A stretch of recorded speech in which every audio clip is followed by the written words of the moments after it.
CBI standing കൗൺസിലിൻ്റെ കാര്യമോ അതിന് കാശ് മേടിച്ചതൊന്നും എനിക്ക് അറിഞ്ഞുകൂടാ. അങ്ങനൊന്നും എന്നോട് ആരും എനിക്ക് പറഞ്ഞിട്ടില്ല. എനിക്കതിനകത്ത് അറിയാവുന്ന ശ്രീ നന്ദകുമാർ ഒരിക്കൽ എന്നെ സമീപിച്ച്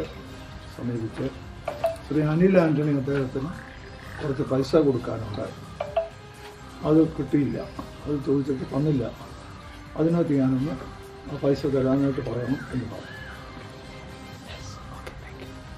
അത് ഞാൻ അങ്ങനെ പറഞ്ഞപ്പോൾ ഞാൻ ആ പൈസ കൊടുക്കണമെന്ന് അത് എൻ്റെ എനിക്കതിനകത്ത് അത് അനിൽ ആൻ്റണിയോടാണോ പറഞ്ഞത്, ആൻ്റണി സാറിനോടാണോ പറഞ്ഞതെന്ന് അതെനിക്ക് ഓർമ്മയില്ല. എന്തായാലും ഒരാളോട് ഇങ്ങനെ പൈസ കൊടുക്കാനുണ്ടെങ്കിൽ ആ പൈസ തിരികെ കൊടുക്കണം എന്ന് ഞാൻ പറഞ്ഞിട്ടുണ്ട്. അത്ര ഓർമ്മ എനിക്ക് ഈ കാര്യത്തിൽ പോലും. ഞാൻ ഇന്ന് TV ചാനലിലെല്ലാം ഞാൻ ഇതിനെക്കുറിച്ച് നന്ദകുമാർ പറഞ്ഞത് കണ്ടു, TV ചാനൽ പറഞ്ഞതെല്ലാം കണ്ടു. ഈ CBI കാര്യമോ നിയമന കാര്യമൊന്നും എനിക്കറിയില്ല. 25 ലക്ഷം രൂപ നൽകിയിട്ടുണ്ട്. 8 ലക്ഷം രൂപ ആണെന്നുള്ള വിവരം എന്നോട് പറഞ്ഞതായിട്ട് എനിക്ക് ഓർമ്മയില്ല. അത് ഞാൻ ചോദിച്ചില്ല, എന്നോട് പറഞ്ഞില്ല. കാര്യം അത്തരം ഒരു ഡിസ്കഷൻ്റെ ആവശ്യം ഒന്നും എനിക്ക് അന്നേരം തോന്നിയില്ല. രണ്ടാമത്തെ കാര്യം വെച്ചാൽ നന്ദകുമാർ വന്ന് എന്നോട് ശ്രീ AK ആന്റണി സാറിൻ്റെ അടുത്ത ആളാണല്ലോ കുര്യൻ സാറ്, എനിക്കൊരു സഹായം ചെയ്യണം, എനിക്കിങ്ങനെ അനിൽ ആൻ്റണി പൈസ തരാനുണ്ട്, അത് കിട്ടിയില്ല, തരുന്നില്ല, അത് സാറ് നിലപെട്ട് പറയണം, അത്രയും ശരിയാ. അത് ഞാൻ പറഞ്ഞിട്ടുണ്ട്. അല്ലാതെ കൈക്കൂലി മേടിച്ചതോ നിയമനക്കാര്യമോ അങ്ങനെയുള്ള ഒരു കാര്യവും എനിക്ക് അറിഞ്ഞില്ല.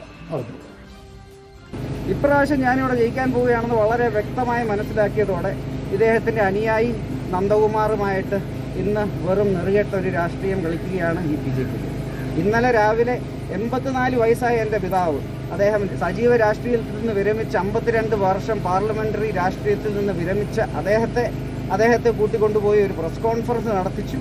അത് കഴിഞ്ഞ് വൈകുന്നേരം, ഇതൊക്കെ നേരത്തെ ഇദ്ദേഹവും ഇദ്ദേഹത്തിൻ്റെ ചുറ്റുമുള്ളവരും പ്ലാൻ ചെയ്തതാണ്. പണ്ട് ശ്രീ K. കരുണാകരനെയും ശ്രീ ഉമ്മൻചാണ്ടിയും AK ആന്റണിയും ചതിച്ച പോലെ ഇന്നലെ ഒരിക്കൽ കൂടെ AK ആന്റണിയെ ചതിക്കാനുള്ളൊരു ശ്രമമാണ് ഇന്നലെ നടത്തിയത്. അതായത് AK ആന്റണിയെ ഉൾപ്പെടെയുള്ളവരെ വെറുതെ ആവശ്യമില്ലാതെ തേജോവധം ചെയ്യാൻ, വെറുതെ അടിസ്ഥാനരഹിതമായ ഒരു കാര്യങ്ങളും പറഞ്ഞ് ഇന്നലെ വന്നു. ഇന്നലെ ഞാൻ പറയാത്ത എൻ്റെ മര്യാദ കൊണ്ടാണ്. പക്ഷേ ഇന്ന് കുര്യൻ സാർ എന്നെ നേരിട്ട് ഇറങ്ങിയത് കാരണം ഇതൊക്കെ ഇന്ന് പറയാനുള്ളൊരു സാഹചര്യമുണ്ടായി. അത് കഴിഞ്ഞ് ഇന്ന് ഇതേപോലത്തെ ഓരോ കാര്യങ്ങളും പറഞ്ഞു വരും. നമസ്കാരം, പ്രൈം ഡിബേറ്റിലേക്ക് സ്വാഗതം. തെരഞ്ഞെടുപ്പ് അംഗം മുറുകുമ്പോൾ ദല്ലാളുമാരും കളത്തിലിറങ്ങി തുടങ്ങി. AK ആന്റണിയുടെ മകൻ അനിൽ ആന്റണി BJP സ്ഥാനാർത്ഥിയായി പത്തനംതിട്ടയിൽ പ്രചാരണം കൊഴുപ്പിക്കുമ്പോഴാണ് ദല്ലാൾ എന്നറിയപ്പെടുന്ന TG നന്ദകുമാർ 25 ലക്ഷം രൂപയുടെ കോഴയാരോപണം ഉന്നയിച്ചത്. 11 വർഷം മുൻപത്തെ സംഭവത്തിൽ പണം തിരികെ വാങ്ങാൻ സഹായിച്ചതിലൂടെ PJ കുര്യനും ചിത്രത്തിലേക്ക് കടന്നു വന്നു. കുര്യന്റെ വെളിപ്പെടുത്തലും ഗൂഢാലോചനയെന്ന അനിൽ ആന്റണിയുടെ മറുപടിയും ചേർന്ന് ആന്റണിയെയും കോൺഗ്രസിനെയും കൂടി ബാധിക്കുന്ന ദല്ലാൾ പണിക്ക് പിന്നിലെ ബുദ്ധി കേന്ദ്രം ആരൊക്കെയാണ്? പ്രൈം ഡിബേറ്റ് ചർച്ച ചെയ്യും.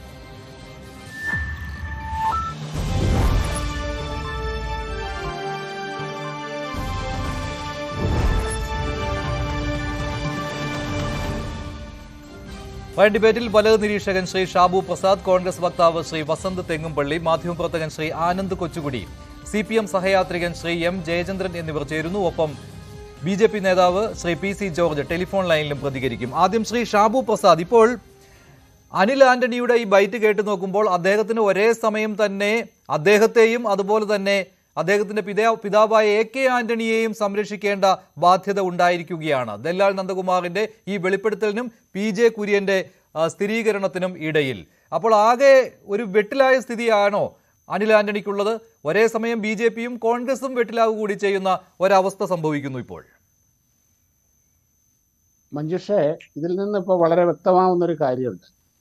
ഇലക്ഷനോടടുക്കുമ്പോൾ, ഇലക്ഷൻ്റെ പ്രചരണം കൊഴുക്കുമ്പോൾ ഇവിടെ ഈ ഏതെങ്കിലും സ്ഥാനാർത്ഥികൾക്കെതിരെ വ്യക്തിപരമായ ആരോപണങ്ങൾ ഉയർന്നു വന്നു കഴിഞ്ഞാൽ അതിൽ നിന്ന് നമുക്ക് ഏറ്റവും പ്രധാനമായിട്ട് മനസ്സിലാക്കാനുള്ളൂ, ആ സ്ഥാനാർത്ഥിക്കെതിരെ രാഷ്ട്രീയമായി ഒന്നും എതിരാളികൾക്ക് പറയാനില്ലാത്തത് കൊണ്ടാണ്.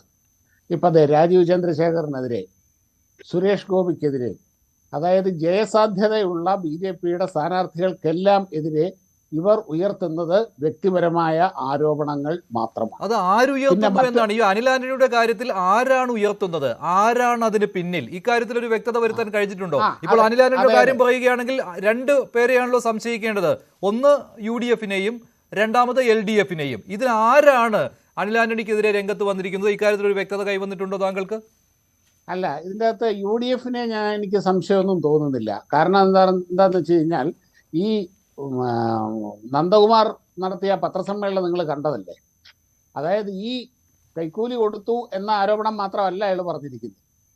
പ്രതിരോധ മന്ത്രിയുടെ വീട്ടിൽ നിന്ന് അതീവ രഹസ്യമായ പ്രതിരോധ ഫയലുകൾ ഫോട്ടോ കോപ്പി എടുത്ത് ഒളിച്ചു കടത്തി വിറ്റു എന്നുവരെ അയാൾ പറയുന്നു.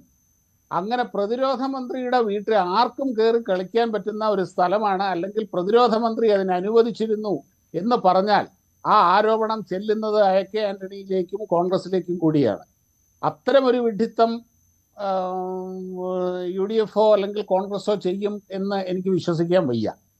പിന്നെ ഇതിന്റെ അകത്ത് അങ്ങനെയാണെങ്കിൽ PJ കുര്യൻ ഇന്ന് ഇക്കാര്യം നിഷേധിക്കാമായിരുന്നുവല്ലോ. കോൺഗ്രസിലേക്ക് ചെന്നെത്തണ്ടായിരുന്നുവെങ്കിൽ അദ്ദേഹത്തിന് സൗകര്യപൂർവ്വം ഞാനൊന്നും അറിയുന്നില്ല എന്നുള്ള രീതിയിൽ നടിക്കാമായിരുന്നു. തെരഞ്ഞെടുപ്പ് കാലം കഴിയും വരെയെങ്കിലും. അങ്ങനെ അദ്ദേഹം ചെയ്തിട്ടില്ല. അല്ല, അയാൾ PJ കുര്യൻ എന്ന് പറഞ്ഞ വ്യക്തി ഇന്ന് കോൺഗ്രസുമായിട്ട് നേതൃത്വമായിട്ടൊന്നും അത്ര നല്ല സുഖത്തിലല്ലല്ലോ നിൽക്കുന്നത്. പക്ഷെ എന്റെ അറിവ് ശരിയാണെങ്കിൽ അദ്ദേഹം ആന്റോ ആന്റണിക്ക് വേണ്ടി സജീവമായി ഇത്തവണ രംഗത്ത് ഇറങ്ങിയിട്ടുണ്ട് പത്തനംതിട്ടയിൽ. ഒരു മിനിറ്റ്. അതായത് PJ കുര്യൻ വേറൊരു കാര്യമുണ്ട്. അയാൾ എങ്ങും തൊടാത്തൊരു മറുപടിയാണ് അയാൾ പറഞ്ഞിരിക്കുന്നത്. എൻ്റെ അടുത്ത് കുറച്ച് കാശ് കിട്ടാനുണ്ടെന്ന് പറഞ്ഞു, അതൊന്ന് മേടിച്ചു തരണേ. അത് എത്ര പൈസ? അങ്ങനെയാണെങ്കിൽ അത്രമാത്രം അടുപ്പമുണ്ടെങ്കിൽ എന്താ നിങ്ങൾ തമ്മിലുള്ള ഇടപാട്, എന്തിന്റെ പൈസയാണ് എന്നൊക്കെ നമ്മൾ ഒന്ന് ആലോചിച്ച് നോക്കുക. ഒരു സാധാരണ ലോക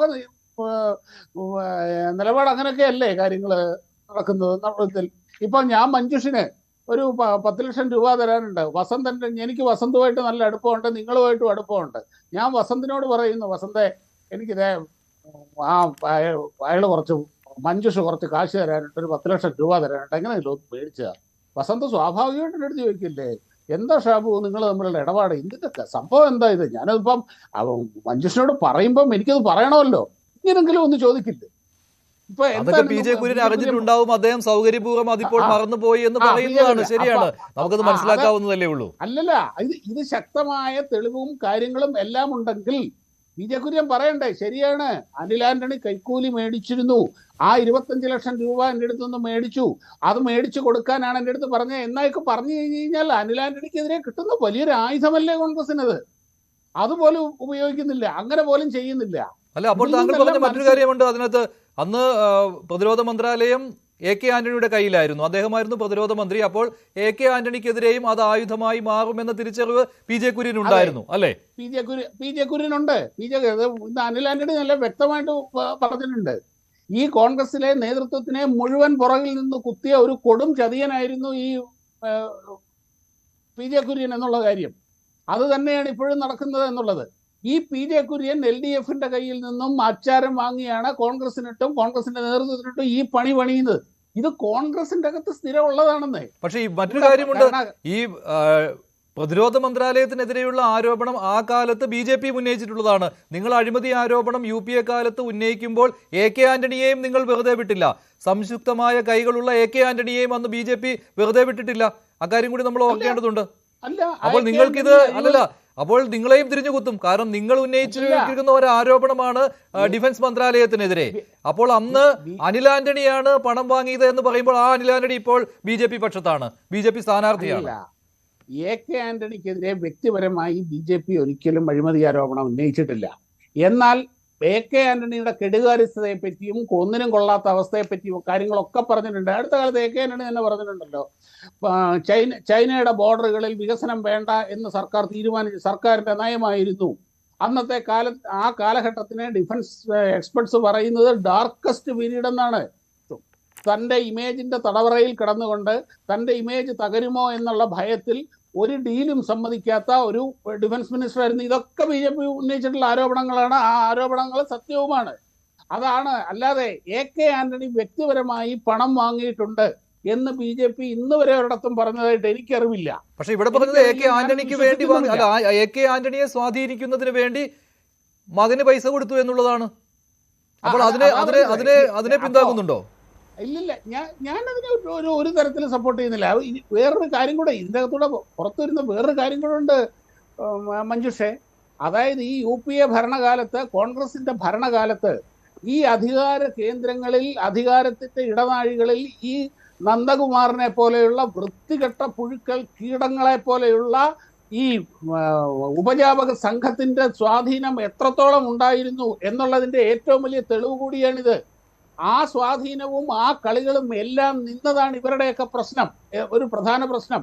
ഇതിൻ്റെ അകത്തൂടെ പുറത്തു വരുന്ന കാര്യം ഒരുപാട് കാര്യങ്ങളുണ്ട്, ഒരുപാട് അമ്പുകൾ തിരിച്ചു പോവുകയാണ്. ഇത് ഇനിയിപ്പോൾ പിന്നെ ഇയാൾ ഈ പത്രസമ്മേളനത്തിൽ വേറൊരു കാര്യം പറഞ്ഞല്ലോ, അനിൽ ആന്റണി ധൈര്യമുണ്ടെങ്കിൽ ഇത് നിഷേധിക്കട്ടെ, ആ നിമിഷം ഞാൻ പുറത്തുവിടും, അതിൻ്റെ രേഖകൾ പുറത്തുവിടും. മറ്റൊന്ന് പറഞ്ഞത്, ഇപ്പോൾ നിങ്ങൾ വിഷ്വൽ കാണിച്ചുകൊണ്ടിരിക്കുന്ന ദീപ്തി മേരി വർഗീസിനെതിരെ ഇയാൾ പറഞ്ഞത് എന്താണ്? ഇന്നത്തെ പത്രസമ്മേളനത്തിൽ ദീപ്തി മേരി വർഗീസ് VVPAT-ന്റെ ഇതെനിക്ക് അയച്ചു തന്നു, VVPAT എനിക്ക് അയച്ചു തന്നു കഴിഞ്ഞ തെരഞ്ഞെടുപ്പിൽ. VVPAT അങ്ങനെ ആരുടെ ഒരു വോട്ടറുടെ കയ്യിലും കിട്ടില്ല. VVPAT നമുക്ക് കാണാനേ പറ്റുള്ളൂ, അത് പെട്ടിയിലേക്ക് പോകുന്ന കാര്യമാണ്. എത്ര ഗുരുതരമായ ആരോപണമാണത്. ധൈര്യമുണ്ടെങ്കിൽ അവർ കൊണ്ട് കേസ് കൊടുക്കട്ടെ, കേസ് കൊടുത്താൽ ആ നിമിഷം ഞാൻ പുറത്തുവിടും. ഇത് കേസ് കൊടുത്താൽ ഇത് പുറത്തുവിടാൻ പറ്റുള്ളൂ എന്നോ? അല്ലല്ല, നന്ദകുമാർ സ്ഥിരം പറയുന്ന കാര്യമാണ്. നന്ദകുമാർ വെറും ഒരു ദല്ലാൾ മാത്രമാണ്, ഒട്ടും ക്രെഡിബിലിറ്റി ഉള്ള ഒരാളല്ല ദല്ലാൽ നന്ദകുമാർ. പക്ഷെ ഇവിടെ നന്ദകുമാർ അങ്ങനെ ഒരു ആരോപണം ഉന്നയിച്ചപ്പോൾ തള്ളാനും കൊള്ളാനും പറ്റാത്ത ഒരു അവസ്ഥയിലായിപ്പോയോ എന്നുള്ളതാണ്. അത് BJP മാത്രമല്ല, കോൺഗ്രസും അങ്ങനെ തന്നെയാണല്ലോ. ശ്രീ വസന്ത് തെങ്ങുംപള്ളി, നിങ്ങൾ ഈ ദല്ലാൽ നന്ദകുമാർ പറഞ്ഞ കാര്യങ്ങൾ അംഗീകരിക്കുകയാണെങ്കിൽ അത് AK ആന്റണിക്ക് പോയിക്കൊള്ളും. അംഗീകരിച്ചില്ല എങ്കിൽ അത് അനിൽ ആന്റണിയെ നിങ്ങൾ സാധൂകരിക്കുന്നതായി മാറും. അങ്ങനെ ഒരു വിഷമവൃത്തത്തിലല്ലേ കോൺഗ്രസും ഇക്കാര്യത്തിൽ? വസന്ത് പറയട്ടെ. ശ്രീ മഞ്ജുഷ്, യാതൊരു വിഷമഘട്ടവും കോൺഗ്രസിനെ സംബന്ധിച്ചില്ല. ശ്രീ ഷാബു പ്രസാദ് തന്നെ പറഞ്ഞു കഴിഞ്ഞു, അന്നത്തെ പ്രതിരോധ വകുപ്പ് മന്ത്രി AK ആന്റണിക്കെതിരെ ഒരു മുള്ളിയുടെ ആരോപണം പോലും ഉന്നയിക്കാൻ BJPക്കോ അന്നത്തെ പ്രതിപക്ഷത്തിനോ സാധിച്ചിട്ടില്ല. ഇന്നും അവർ അങ്ങനെ ഒരു ആരോപണം ഉന്നയിക്കുന്നു. ആരോപണം, വ്യക്തിപരമായി പണം വാങ്ങിയെന്ന ആരോപണം ഇല്ല, അത് മാത്രമേ ഞാൻ പറഞ്ഞിട്ടുള്ളൂ. അഴിമതി ആരോപണം ഇല്ല എന്നുള്ളതാണ് യാഥാർത്ഥ്യം. രണ്ടാമത്, ഈ വിഷയത്തിൽ ഒന്ന് ദല്ലാൽ നന്ദകുമാർ, ഇപ്പൊ കോൺഗ്രസിനെതിരെ നിങ്ങൾ ദല്ലാൽ നന്ദകുമാർ, ഇപ്പൊ അനിൽ ആന്റണി, ഇപ്പൊ ശ്രീ ഷാവു പ്രസാദ് കുറച്ചുകൂടി രാഷ്ട്രീയത്തെ വിശകലനം ചെയ്യുന്ന ആളും കുറച്ചുകൂടി വിദ്യാഭ്യാസം ഇൻ ദ സെൻസ് വിവരമുള്ള ആളായതുകൊണ്ട് അദ്ദേഹം ഒരിക്കലും ഈ ദല്ലാൽ നന്ദകുമാർ കോൺഗ്രസ് സ്പോൺസേർഡ് ആണെന്ന് പറയുന്നില്ല. പക്ഷെ അനിൽ ആന്റണിക്ക് പ്രായോഗിക രാഷ്ട്രീയത്തിൽ യാതൊരു വിവരവും ഇല്ലാത്തതുകൊണ്ട് അദ്ദേഹം പറഞ്ഞത് ഇത് കോൺഗ്രസ് പ്ലാൻഡ് ആണ്, PJ കുര്യൻ ക്യാമ്പാണ് എന്നൊക്കെയാണ് പറഞ്ഞത്. നോക്കൂ, ഈ ദല്ലാൽ നന്ദകുമാർ കേരള രാഷ്ട്രീയത്തിന്റെ ഇടനാഴികളിൽ എന്നും നിന്നത് CPM-നൊപ്പമാണ്. CPM-ന്റെ PR പണി ഏറ്റെടുത്ത് നിന്നിരുന്ന വ്യക്തിയാണ് ദല്ലാൽ നന്ദകുമാർ. കേരള രാഷ്ട്രീയത്തിൽ എല്ലാ കാലത്തും CPM-ന്റെ മറ്റേ മാന്ത്രിക വടിയായാണ് ദല്ലാൽ നന്ദകുമാർ ഇടപെട്ടിരിക്കുന്നത്. അവസാനത്തെ നിമിഷം വരെ, ഇപ്പൊ ശ്രീ ഷാവു പ്രസാദ് നേരത്തെ പറഞ്ഞ അവസാനത്തെ ഇടപെടലിൽ വരെയും ദല്ലാൽ നന്ദകുമാർ ഇടപെട്ടിരിക്കുന്നത് CPM-ന് വേണ്ടിയാണ്. പക്ഷേ അനിൽ ആന്റണി പറയുകയാണ് ഇത് PJ കുര്യൻ ക്യാമ്പാണ്, കോൺഗ്രസിലെ ഒരു വിഭാഗമാണ്, തന്നെയും തന്റെ പിതാവിനെയും ആക്രമിക്കാൻ വേണ്ടി ഇറങ്ങി പുറപ്പെട്ടിരിക്കുകയാണ് എന്നാണ്. നോക്കൂ, ദല്ലാൽ നന്ദകുമാറിന്റെ ആരോപണം എന്താണ്? അദ്ദേഹത്തിന്റെ ക്രെഡിബിലിറ്റി ഞാൻ ഒരിക്കലും ഓൺ ചെയ്യില്ല, കോൺഗ്രസും ഓൺ ചെയ്യുന്നില്ല. പക്ഷേ ദല്ലാൽ നന്ദകുമാർ പറഞ്ഞിരിക്കുന്നത് തന്റെ കയ്യിൽ നിന്ന് ചില കാര്യങ്ങൾ അവിശുദ്ധമായി സാധിച്ചു കൊടുക്കാം എന്ന് പറഞ്ഞ് 25 ലക്ഷം രൂപ അന്നത്തെ പ്രതിരോധ വകുപ്പ് മന്ത്രിയുടെ മകൻ എന്ന ലേബൽ ഉപയോഗിച്ചുകൊണ്ട്, AK ആന്റണിയുടെ പൊളിറ്റിക്കൽ ലെഗസി ഉപയോഗിച്ചുകൊണ്ട് എങ്ങനെയാണോ അത് വിറ്റ് പണം ഉണ്ടാക്കാൻ വേണ്ടി BJP-യിലേക്ക് അനിൽ ആന്റണി പോയത്, അതേ രീതിയിൽ അന്നത്തെ പ്രതിരോധ വകുപ്പ് മന്ത്രിയുടെ മകൻ എന്ന സ്റ്റേറ്റസ് ഉപയോഗിച്ചുകൊണ്ട് 25 ലക്ഷം രൂപ മേടിച്ചു. ആ 25 ലക്ഷം രൂപ ലാസ്റ്റ് കാര്യം നടക്കാതെ വന്നപ്പോൾ തിരിച്ചു ചോദിച്ചു. അപ്പൊ കാര്യം നടന്നില്ലേ? കാര്യം നടന്നിരുന്നെങ്കിൽ നിങ്ങൾക്ക് UPA ഗവൺമെന്റിനെ പറയാം, UPA ചെയർപേഴ്സനെ പറയാം, അന്നത്തെ പ്രതിരോധ വകുപ്പ് മന്ത്രി AK ആന്റണിയെ പറയാം, അല്ലെങ്കിൽ കോൺഗ്രസിനെ പറയാം. അനിൽ ആന്റണി എന്ന മകന് വശംവദനായി AK ആന്റണിയെ കാര്യം ചെയ്തു കൊടുത്തു എന്ന് പറയാലോ. കാര്യം നടക്കാത്തത് കൊണ്ടാണല്ലോ പണം തിരിച്ചു ചോദിക്കുന്നത്. കാര്യം നടക്കാത്തത് കൊണ്ട് പണം തിരിച്ചു ചോദിച്ചു. ആരോടാണ് ചോദിക്കുന്നത്? അതിന് സഹായമായി അദ്ദേഹം PJ കുര്യനെ സമീപിക്കുന്നു. ഇത് 2013-18 കാലത്തെ കഥയാണ്. ആ സമയത്ത് PJ കുര്യൻ വളരെ ആക്റ്റീവായി കോൺഗ്രസ് രാഷ്ട്രീയത്തിൽ ഇടപെട്ടുകൊണ്ടിരിക്കുന്ന ഒരാളാണ്. അന്ന് അദ്ദേഹം AK ആന്റണിയുമായി കുടുംബ ബന്ധം വളരെ കൃത്യമായി ആ ഫാമിലിയിലെ ഒരു അംഗത്തെ പോലെ ഇടപെടുന്ന ആളാണ്. ശ്രീ മഞ്ജുഷിനെ അത് മാത്രമല്ല, PJ കുര്യന് ദല്ലാൽ നന്ദകുമാറുമായിട്ടും അടുത്ത ബന്ധമുണ്ടായിരുന്നു.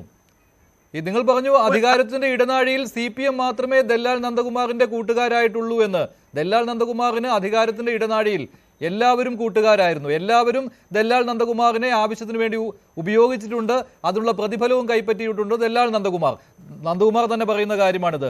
എല്ലായിടത്തും ഞാൻ ഉണ്ടാകാറുണ്ട് എന്ന്. ഒരു അദൃശ്യ ശക്തിയായിട്ട് നന്ദകുമാർ എല്ലായിടത്തുമുണ്ട്. അതിപ്പോൾ VS അച്യുതാനന്ദനെ കാണാൻ വേണ്ടി വ്യവസായ പ്രമുഖർ വരുമ്പോഴും കൂടെ ദല്ലാൽ നന്ദകുമാർ ഉണ്ടായിരിക്കും. ഇതൊക്കെ കേരളം കണ്ടിട്ടുള്ള കാഴ്ചയാണ്. അതിൽ കോൺഗ്രസ് എന്നോ CPM എന്നോ ഉള്ള വേർതിരിവില്ല. അല്ല, അയാളുടെ പേര് തന്നെ ദല്ലാളെന്നല്ലേ? അപ്പൊ സ്വാഭാവികമായി ദല്ലാൽ പണിയാണ് എടുക്കുന്നത്. നേതാക്കളുമായി വ്യക്തിബന്ധം ഉണ്ടാക്കാൻ എന്നുള്ളത് സ്വാഭാവികമാണ്. ശ്രീ PJ കുര്യനോട് അദ്ദേഹം ആവശ്യപ്പെടുന്നു, എന്റെ പണം കിട്ടാനുണ്ട്. അത് AK ആന്റണിയുടെ മകൻ അനിൽ ആന്റണിയാണ് കൈപ്പറ്റിയിരിക്കുന്നത് എന്ന് പറയുമ്പോൾ ആ കുടുംബത്തെ ഒരുപാട് സ്നേഹിക്കുന്ന AK ആന്റണിയുടെ മകൻ എന്ന അനിൽ ആന്റണിയെ, അദ്ദേഹത്തോട് അഭ്യുതകാംക്ഷ ആയിട്ടുള്ള ഒരാൾ ഇടപെടുന്നു. ആ പണം തിരികെ കൊടുക്കണം എന്ന് പറയുന്നു. അതിലെന്താ തെറ്റ്?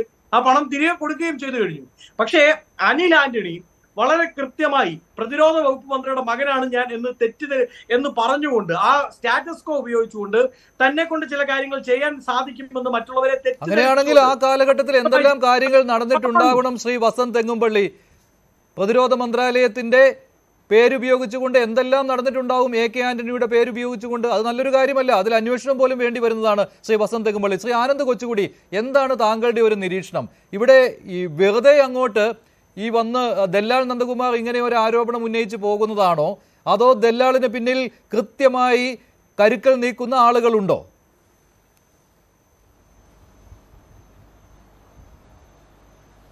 അല്ല മഞ്ജുഷ, എനിക്ക് ഒരു ധാരണയുമില്ല ഈ ദല്ലാൽ നന്ദകുമാറിന്റെ പുറകിൽ ആരാണ് അല്ലെങ്കിൽ ഏത് പാർട്ടിക്കാരാണ് എന്നുള്ളതിനെ കുറിച്ച് എനിക്കൊരു പിടിയുമില്ല. ഈ ദല്ലാൽ നന്ദകുമാറിനെ എനിക്ക് വ്യക്തിപരമായി അറിയില്ല. അദ്ദേഹം ദില്ലിയിൽ കൂടെ വരാറുണ്ടെന്നും അദ്ദേഹത്തെ അദ്ദേഹം ഈ ഫ്ലൈറ്റിന്റെ ആദ്യത്തെ റോയിൽ 500 രൂപ അധികം കൊടുത്ത് സീറ്റ് വാങ്ങിക്കുന്ന ഒരാളാണ്. അപ്പൊ അതുകൊണ്ട് അദ്ദേഹത്തിന്റെ അടുത്തിരുന്ന് യാത്ര ചെയ്യാൻ ഒരു തവണ എനിക്ക് സാഹചര്യം ഉണ്ടായിട്ടുണ്ട്. എന്നാൽ അദ്ദേഹം എന്നോടല്ല, അദ്ദേഹം എന്നെ മനസ്സിലാകാത്ത അദ്ദേഹത്തിന് അവിടെ കൂടെ ഇരുന്ന മറ്റൊരു പ്രമുഖനായ വ്യക്തിയോടാണ് അദ്ദേഹം മുഴുവൻ സമയവും അന്ന് സംസാരിച്ചത് എന്നാണ് എന്റെ ഓർമ്മ. ഇദ്ദേഹം ഈ കാണുന്ന മലയാളികളായിട്ടുള്ള പ്രമുഖ മലയാളികളെയെല്ലാം ഏതെങ്കിലുമൊക്കെ തരത്തിൽ ഇതുപോലെ ഫ്ലൈറ്റിലും ഹോട്ടലിലും ഒക്കെ വെച്ച് കണ്ടുമുട്ടുകയും അവരോടൊക്കെ ഏതെങ്കിലും തരത്തിൽ ബന്ധം സ്ഥാപിക്കുകയും പിന്നെ ഇതുപോലെയുള്ള ഓരോ ആൾക്കാർക്ക് ട്രാൻസ്ഫർ, പോസ്റ്റിംഗ്, അതുപോലെ ഏതെങ്കിലും ആൾക്കാർക്ക് മന്ത്രി പദവി അല്ലെങ്കിൽ അങ്ങനെ നിയമസഭാ ടിക്കറ്റ്, ലോക്സഭാ ടിക്കറ്റ് എന്നൊക്കെ പറഞ്ഞ് ഓരോ രാഷ്ട്രീയക്കാരും അടുത്ത് കൂടുകയും ഇതുപോലെ പിന്നെ ബ്ലാക്ക്മെയിൽ രാഷ്ട്രീയം കളിക്കുകയൊക്കെ ചെയ്യുന്ന ഒരു ഇപ്പോ ഇദ്ദേഹത്തെ വിശേഷിപ്പിക്കുന്ന തന്നെ ദല്ലാളെന്നല്ല, ഒരു മിഡിൽമാൻ, ആ ഒരു ദല്ലാൾ പണി ചെയ്യുന്ന ഒരാളാണ്. പിന്നെ ഇദ്ദേഹം ആദ്യം കേരളത്തിലെ CPMന്റെ VS പക്ഷത്ത് നിന്ന് പിന്നീട് പിണറായി പക്ഷത്ത് എത്തി നിൽക്കുകയും ഇപ്പോഴും ഇദ്ദേഹം CPMന്റെ അടുത്ത ആളായിട്ട്, ഇപ്പൊ EP ജയരാജന്റെ ഒക്കെ അടുത്ത ആളായിട്ട് അറിയപ്പെടുകയും ചെയ്യുന്ന ആളാണ്. അപ്പൊ എനിക്ക് എന്തായാലും അറിയില്ല എന്താണ് ഇദ്ദേഹത്തിന്റെ ലക്ഷ്യമെന്ന്. പക്ഷെ ഞാനിത് കൂട്ടി വായിക്കുന്നത് ഇന്നലെ അനിൽ ആന്റണി നടത്തിയ ഒരു പ്രതികരണത്തെ ആയിട്ട് ബന്ധപ്പെടുത്തിയാണ്. അത് ഇന്നലെ തന്നെ അത് വലിയ ചർച്ചയൊക്കെ ആയിരുന്നു. കാരണം അദ്ദേഹത്തിന്റെ അച്ഛന്, അനിൽ ആന്റണി അദ്ദേഹത്തിന്റെ അച്ഛൻ AK ആന്റണിയെ വിശേഷിപ്പിച്ച ചില പദങ്ങൾ ചന്ദ്രനിലേക്ക് നോക്കി കുരയ്ക്കുന്ന പട്ടികളോട് ഉപമിക്കുന്ന, സ്വന്തം അച്ഛനെ ഉപമിച്ച അനിൽ ആന്റണിയെ ഞാൻ ഇന്നലെ ഈ വാർത്താ ചാനലുകളിൽ കൂടി കണ്ടപ്പോൾ ഞാൻ ശരിക്കും ഞെട്ടിപ്പോയി. കാരണം ഇങ്ങനെയൊക്കെ ഒരു കേരളത്തിലെ ഒരു രാഷ്ട്രീയക്കാരൻ, അത് എത്ര നവാഗതനമായിക്കോട്ടെ, അങ്ങനെയൊക്കെ പറയുന്ന ഒരു കേരളത്തിൽ ഇതൊന്നും വേവാത്ത ഒരു രാഷ്ട്രീയമാണ്. അപ്പോ ഇദ്ദേഹത്തിന് എന്താണ് ഇപ്പൊ BJP ചേർന്ന് കഴിഞ്ഞിട്ട് പലപ്പോഴും ഈ നാക്കെടുത്താൽ എല്ലാവരും ജിഹാദികളാണ്, എല്ലാവരും ഈ ഇന്ത്യ പാകിസ്ഥാനിലേക്ക് പോകണം എന്നൊക്കെ പറയുന്ന ഒരു കാര്യമുണ്ട്. പക്ഷെ അത് സ്വന്തം അച്ഛനിലേക്കും ആ കാര്യം അദ്ദേഹം എടുത്ത് നീട്ടിയപ്പോൾ പത്തനംതിട്ടയിലുള്ള ആൾക്കാർ, ഇപ്പൊ ഇവിടെ ശ്രീ ഷാബു പ്രസാദ് പറയുന്നുണ്ട് അനിൽ ആന്റണി ജയിക്കാൻ നിൽക്കുകയാണ്, അപ്പൊ അദ്ദേഹത്തെ തോൽപ്പിക്കാൻ വേണ്ടി ദല്ലാൽ നന്ദകുമാർ ഇറങ്ങിയിരിക്കുകയാണെന്ന്. പക്ഷെ എന്റെ അഭിപ്രായത്തിൽ ഇങ്ങനെയൊക്കെ സംസാരിക്കുന്ന ഒരു രാഷ്ട്രീയക്കാരൻ എത്ര ജയസാധ്യത ഉണ്ടെങ്കിലും ഈ പറഞ്ഞ ഒറ്റ കാര്യത്തിന്റെ പേരിൽ തന്നെ പത്തനംതിട്ടക്കാർ തോൽപ്പിച്ചു വിടേണ്ടതാണ്. ഇല്ലാത്ത ഒരാൾക്കെതിരെ ഇങ്ങനെ ഒരു ആരോപണം കൊണ്ടുവന്നിട്ട് എന്താണ് കാര്യം? അപ്പോൾ അവിടെ ഉന്നമിടുന്നത് അനിൽ ആന്റണിയെ മാത്രമാണോ, AK ആന്റണിയെ കൂടിയാണോ എന്നുള്ള കാര്യം കൂടി ഉണ്ടല്ലോ. അങ്ങനെയാണെങ്കിൽ ഈ ദല്ലാൾ ഒറ്റയ്ക്കാണോ ഈ പ്രവൃത്തി ചെയ്തിട്ടുണ്ടാവുക? അങ്ങനെ ഒരു നിരീക്ഷണം നടത്തിക്കൂടെ താങ്കൾക്ക്?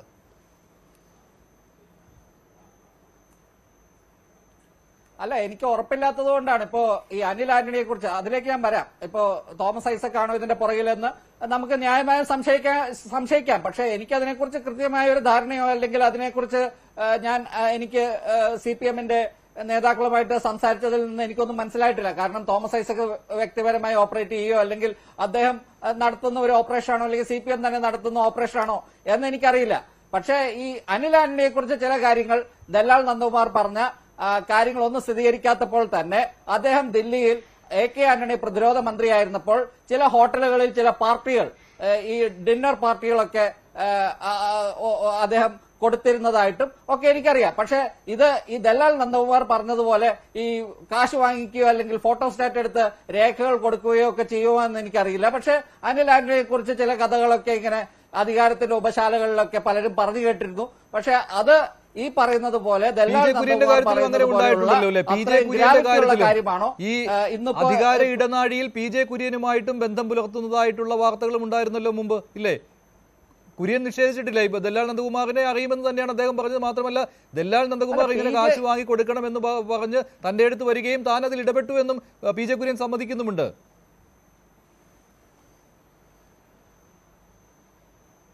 ദല്ലാൽ നന്ദകുമാറിനെ എനിക്ക് തോന്നുന്നത് ദില്ലിയിലെ എല്ലാ രാഷ്ട്രീയക്കാർക്കും അറിയാമെന്നാണ് എനിക്ക് തോന്നുന്നത്. കാരണം ഇദ്ദേഹം ഈ കേരള ഹൗസിന്റെ ചുറ്റിപ്പറ്റിയും അല്ലെങ്കിൽ ഏതെങ്കിലുമൊക്കെ രാഷ്ട്രീയക്കാരുമായിട്ട് എപ്പോഴും ബന്ധം സ്ഥാപിക്കാൻ നടക്കുന്ന അദ്ദേഹത്തിന് ഇഷ്ടം പോലെ ഈ എന്താണ്, നമുക്കൊക്കെ ഈ ഒഴിവ് സമയം വളരെ കുറവായിരിക്കും. ഇദ്ദേഹത്തിന് മുഴുവൻ സമയം ഒഴിവ് സമയമാണ്. അപ്പൊ ഇദ്ദേഹത്തിന് ഇതുപോലെയുള്ള പരിപാടികളാണ് രാവിലെ തൊട്ട് വൈകുന്നേരം വരെ ഇദ്ദേഹം ചെയ്യുന്നത്. അപ്പൊ ഇതുപോലെ ഓരോരുത്തരുമായി ബന്ധം സ്ഥാപിക്കുക, അവര് അതിൽ എന്തെങ്കിലും ബിസിനസ് ഓപ്പർച്യൂണിറ്റി കണ്ടെത്തുക, ഇദ്ദേഹത്തിന്റെ ഒക്കെ സാമ്പത്തിക സ്രോതസ് എന്താണെന്നോ ഒന്നും എനിക്കറിയില്ല.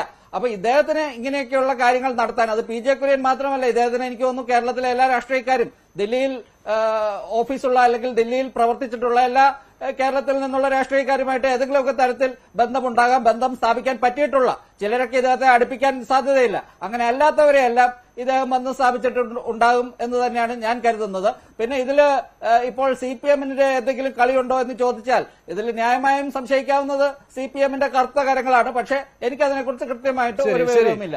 ശരി, ശ്രീ ജയചന്ദ്രൻ, ഷാബു പ്രസാദ് പക്ഷേ കൃത്യമായിട്ട് പറയുന്നു ഇതിന് പിന്നിൽ LDF ആണെന്ന്.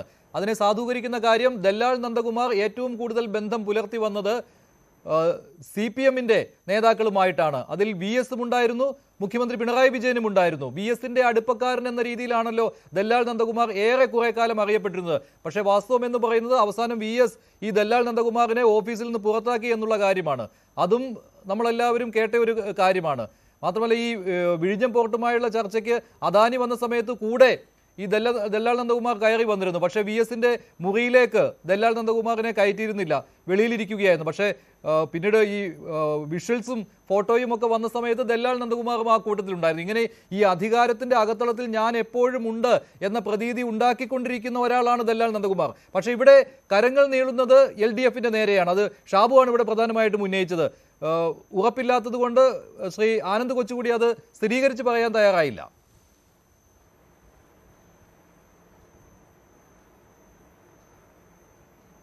പിന്നെ മഞ്ജുഷ, ഇത് ഈ ദല്ലാൽ നന്ദകുമാറിനെ കേരളത്തിലെ വാർത്തകളിലെങ്കിലും നിറഞ്ഞു നിൽക്കുന്നത് നമ്മളെല്ലാവരും കാണുന്നത് VS മന്ത്രിസഭയുടെ കാലത്താണ്. 2006-2011 VS മന്ത്രിസഭയുടെ കാലത്ത്, എനിക്ക് തോന്നുന്നത് 2007 അതിൻ്റെ ഒടുവിലാവുമ്പോഴാണ്.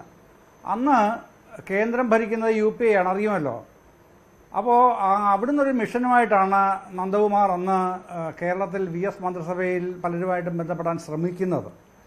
അത് റിലയൻസിന് വേണ്ടി കേരളത്തിൽ ഒരു ചെയിൻ, അവരൊരു സപ്ലൈ ചെയിൻ തുടങ്ങുന്നതിന് വേണ്ടിയിട്ടാണ് വന്നത്. അങ്ങനെയാണ് പിന്നെ നന്ദകുമാറിൻ്റെ ലാൻഡിങ് കേരളത്തിൽ ഭരണരംഗത്ത് കേരളം കാണുന്ന ആ സമയത്താണ്. പക്ഷെ അത് അദ്ദേഹം ഉദ്ദേശിച്ച നിലയിൽ അതൊന്നും വിജയിച്ചിട്ടേ ഉണ്ടായിരുന്നില്ല. പിന്നീട് വരുന്നത് എപ്പോഴാണ്, പിന്നീട് ഉമ്മൻചാണ്ടി മന്ത്രിസഭയുടെ കാലത്ത് 2011-16 വരുന്നത് അദാനി പോർട്സുമായി ബന്ധപ്പെട്ട്, വിഴിഞ്ഞം പോർട്ടുമായി ബന്ധപ്പെട്ടുകൊണ്ട് അദാനിക്ക് വേണ്ടി ചില ഏർപ്പാടുകളുമായി അതിൻ്റെ ഒരു ഇൻ്റർമീഡിയറി ആയിട്ടാണ് കേരളത്തിൽ പലപ്പോഴും വന്നിട്ടുള്ളത്. പക്ഷേ അന്ന് പ്രതിപക്ഷ നേതാവാണ് VS വഴങ്ങുന്നില്ല. അവസാനം ഒരു ഘട്ടത്തിൽ VS-നെ ആയിട്ട് നേരിട്ട് ബന്ധപ്പെടുന്നതിനും സംസാരിക്കുന്നതിനൊക്കെ ഈ നന്ദകുമാറിന് സാധിച്ചിട്ടുണ്ട്.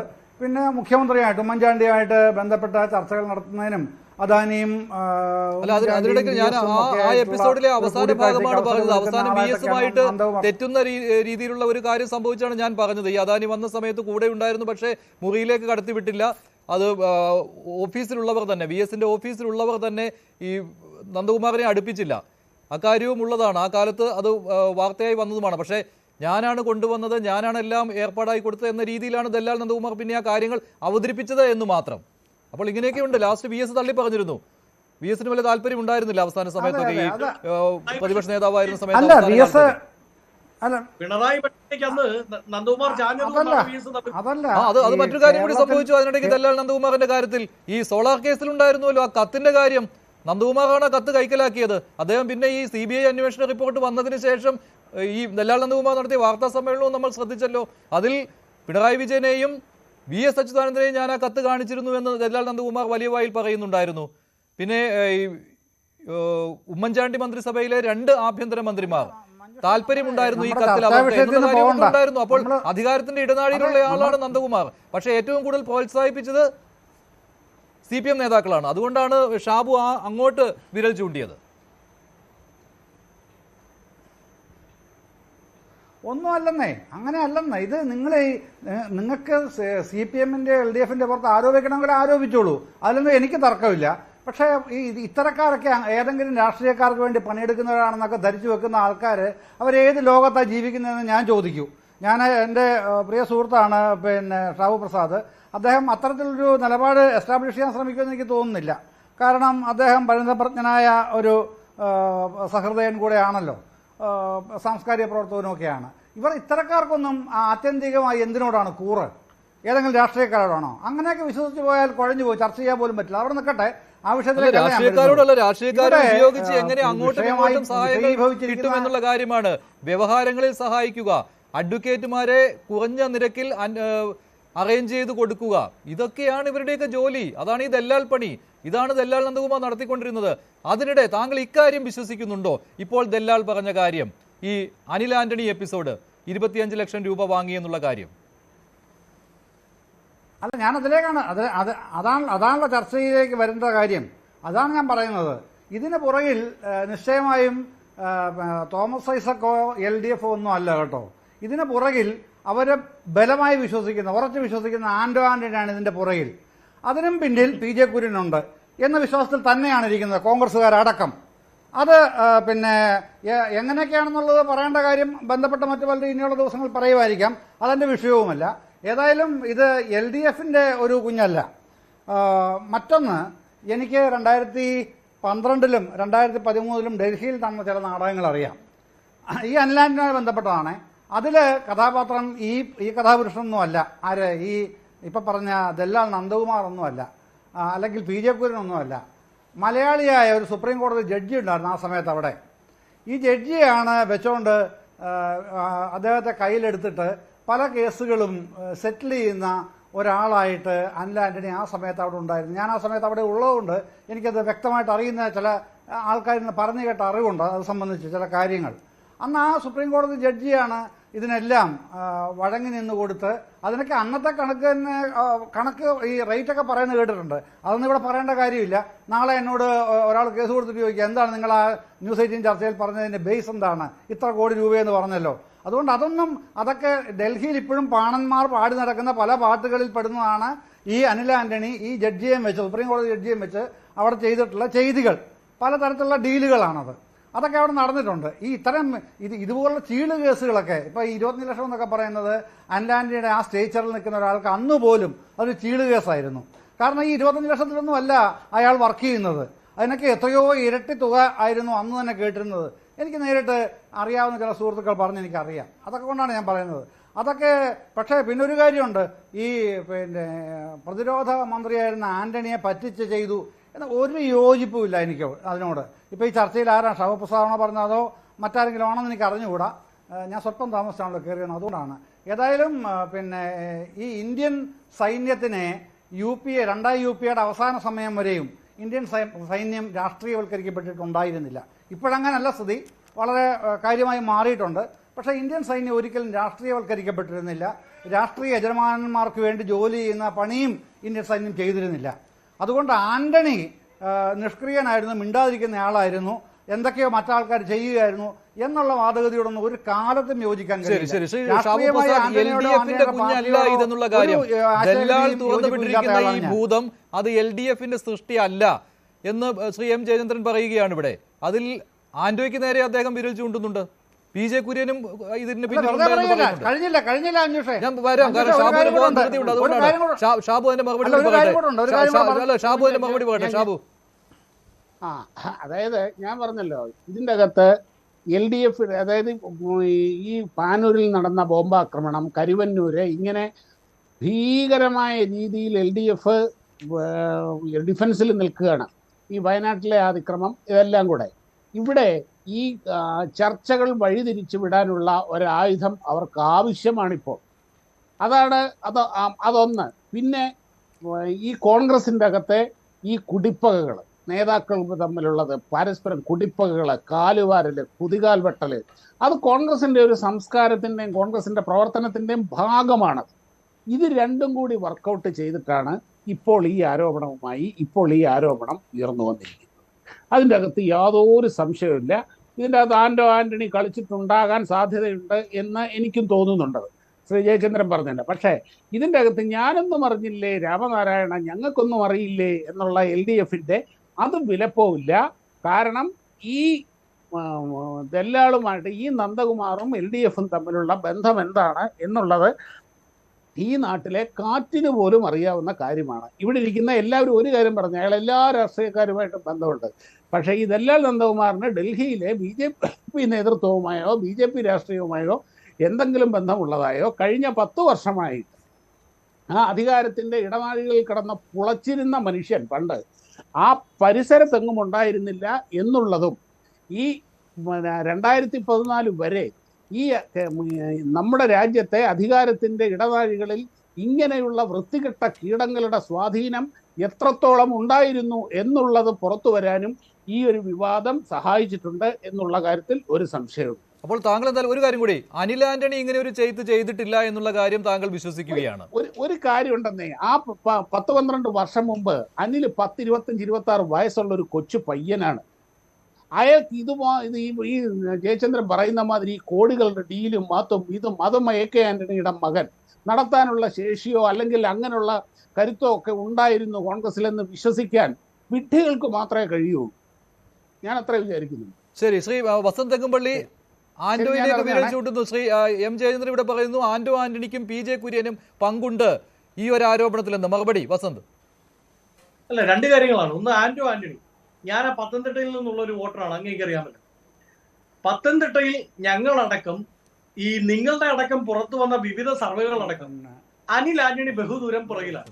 3-ാം സ്ഥാനത്താണ് നിലവിൽ അദ്ദേഹം ലാൻഡ് ചെയ്തിരിക്കുന്നത്. കഴിഞ്ഞ തവണ ഇവരുടെ സംസ്ഥാന പ്രസിഡന്റ് K. സുരേന്ദ്രൻ നേരിട്ടെത്തി മത്സരിച്ചിട്ട് പോലും വോട്ട് ഷെയർ വർദ്ധിപ്പിക്കാൻ സാധിച്ചു. ഞാൻ അക്സെപ്റ്റ് ചെയ്യുന്നു. 2,40,000 അത് എത്തിപ്പിച്ചു. എങ്കിൽ പോലും 3-ാം സ്ഥാനത്താണ്. BJP അവിടെ 2-ാം സ്ഥാനത്തുള്ള ഒരു കക്ഷിയേ അല്ല ഞങ്ങളെ സംബന്ധിച്ച്.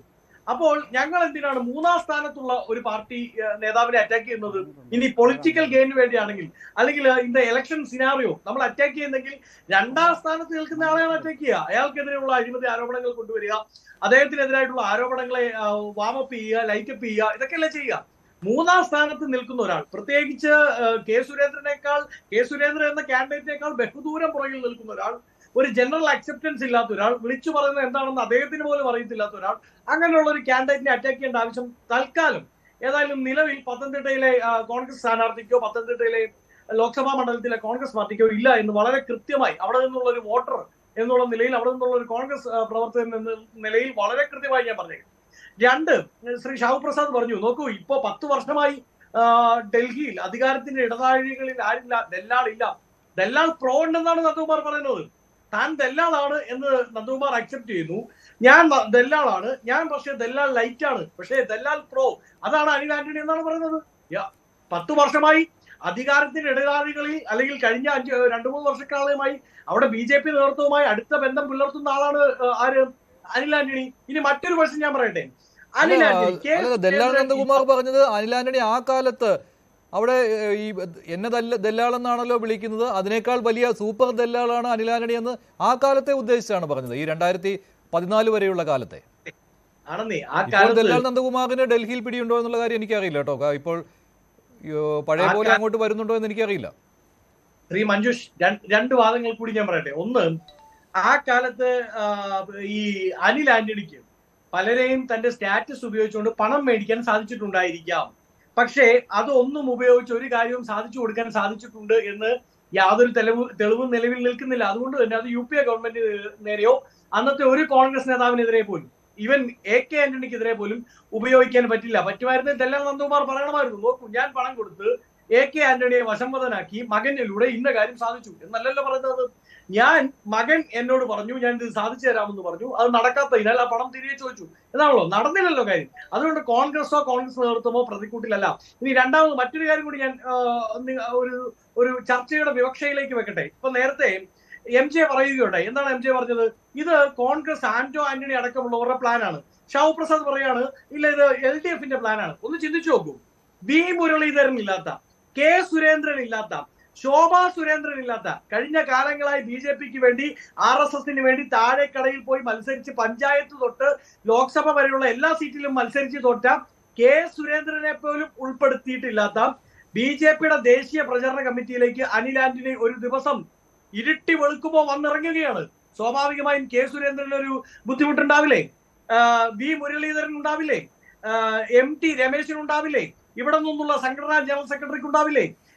ശോഭാ സുരേന്ദ്രൻ ഉണ്ടാവില്ലേ?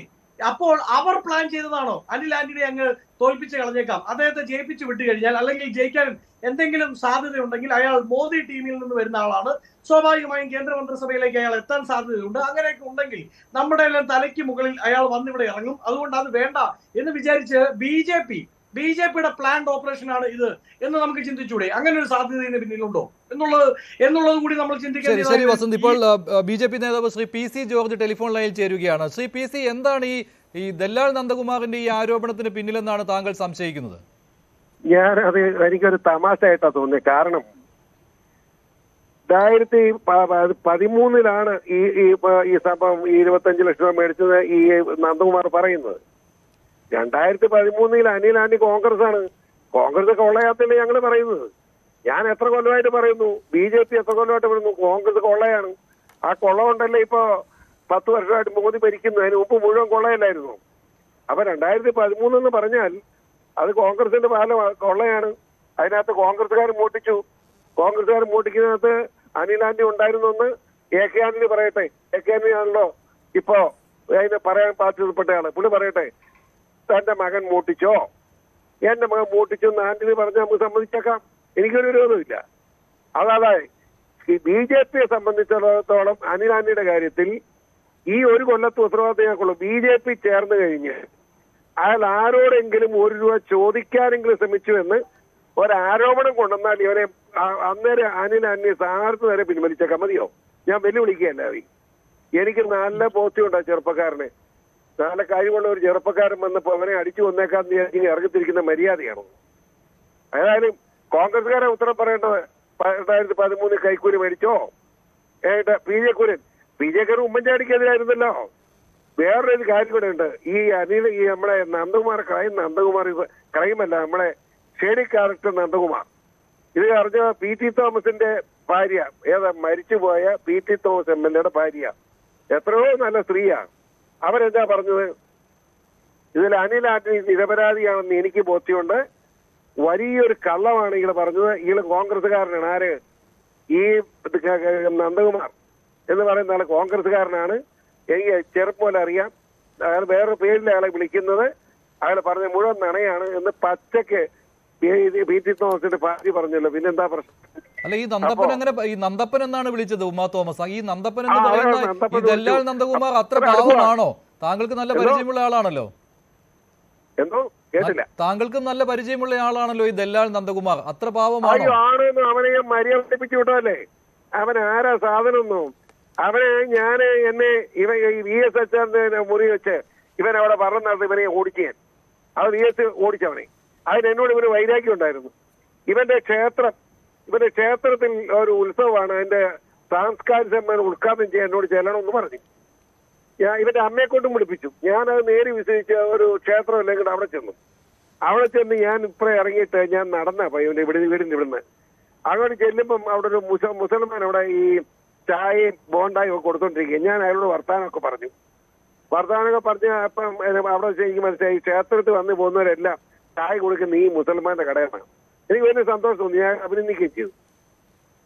സാംസ്കാരിക സമ്മേളനം തുടങ്ങി ഉദ്ഘാടനമായിട്ട് എന്നെ വിളിച്ചപ്പോൾ ആ മൈക്കിന്റെ മുന്നെ കൊണ്ടുവന്നൊരു ഒരു കള്ളാസ്യം വെച്ചു. ഇത് നോക്കി പറയണമെന്ന് പറഞ്ഞു. ഞാനൊന്ന് ഓടിച്ചു നോക്കിയപ്പോൾ മുസ്ലിം വിരുദ്ധത മാത്രവും വൃത്തികേടുമാണ്.